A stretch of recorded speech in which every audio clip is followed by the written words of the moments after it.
Hi friends, ఇవాళ మనము శనగపిండి సాంబార్ చేసుకుందాము. ఇన్స్టెంట్గా అంటే ఇడ్లీ సాంబార్ తినాలనిపించినప్పుడు వేడివేడిగా ఈ సాంబార్ చేసుకోండి, చాలా బాగుంటుంది ఇడ్లీకి. మా ఇంట్లో అందరికీ నచ్చిద్ది, మీకు కూడా నచ్చిద్దని ఎక్స్పెక్ట్ చేస్తున్నాను. ఓకే, దీనికి కావాల్సింది కూడా ఏం లేదు. ఒక పచ్చిమిరపకాయలు, కొంచెం ఆనియన్, కరివేపాకు, కొంచెం కొత్తిమీర, ఒక టమాటో సరిపోతుంది. చేసుకుందాము. మరి చిన్న స్లైస్గా కట్ చేసుకునే అవసరం లేదు, కొంచెం పెద్ద సైజ్ అయినా పర్వాలేదు, బాగుంటుంది. అప్పుడు వేడిగా తినాలనిపిస్తుంటే ఈ సాంబార్ ఇడ్లీ బాగుంటుంది.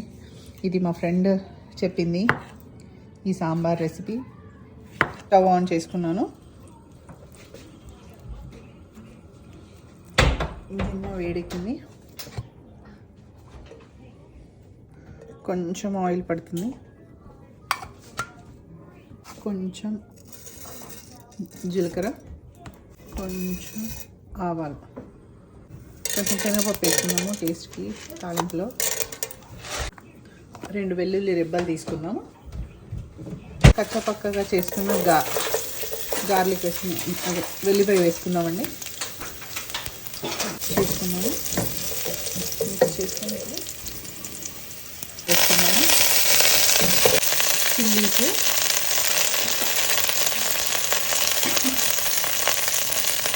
ఆనియన్,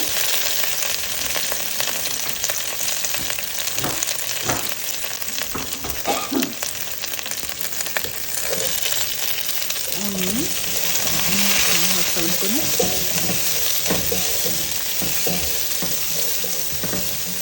ఆనియన్ కొంచెం ట్రాన్స్పరెంట్ అయ్యే వరకు ఇందులో కలుపుకున్నాము. ఇప్పుడు కొంచెం పసుపు వేసుకున్నాము.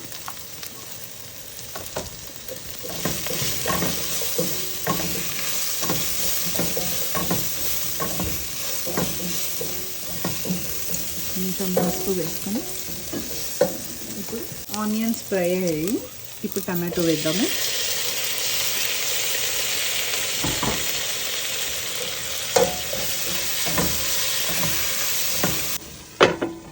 ఈ టమాటో మగ్గే వరకు మనము శనగపిండి కలుపుకుందామండి.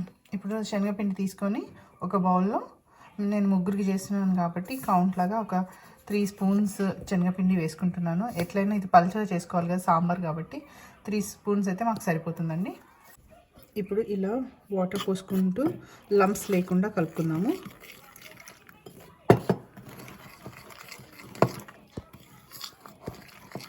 మంచిగా మిక్స్ చేసుకున్నాం ఉండలు లేకుండా.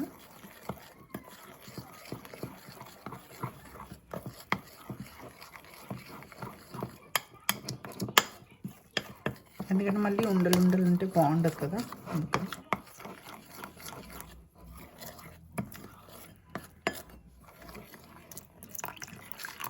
ఈ కలుపుకున్న శనగపిండి మిశ్రమాన్ని ఆనియన్ టమాటో వేయించుకున్నాం కదా అందులో వేసుకొని ఫస్ట్ ఎంత బౌల్ అయితే పోసుకున్నామో అంతే బౌల్ వాటర్ కూడా పోసుకుంటున్నాను నేను.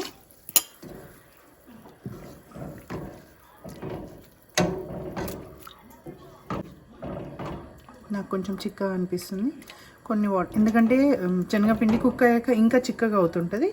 ఫస్టే చూసుకొని పల్చగా చేసుకున్నాం అనుకోండి కొంచెం సాంబార్ మాదిరిగా లూజ్గా ఉంటుంది.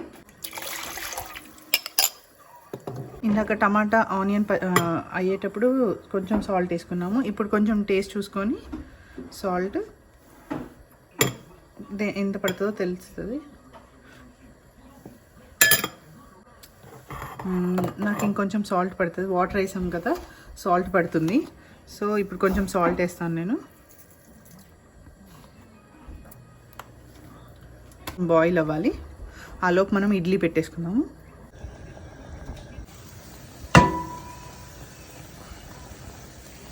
చూడండి ఇలా బాయిల్ అవుతూ ఉంటుంది. కొంచెం బాయిల్ అవుతే పచ్చివాసన పోతుంది. చూడండి ఇంత పలుచగా, సాంబార్ అంత పలుచగా ఉంది. అప్పటికప్పుడు చేసుకోవడానికి చాలా. For watching my video. మీకు నచ్చినట్టయితే లైక్ చేయండి, షేర్ చేయండి, సబ్స్క్రైబ్ చేయండి.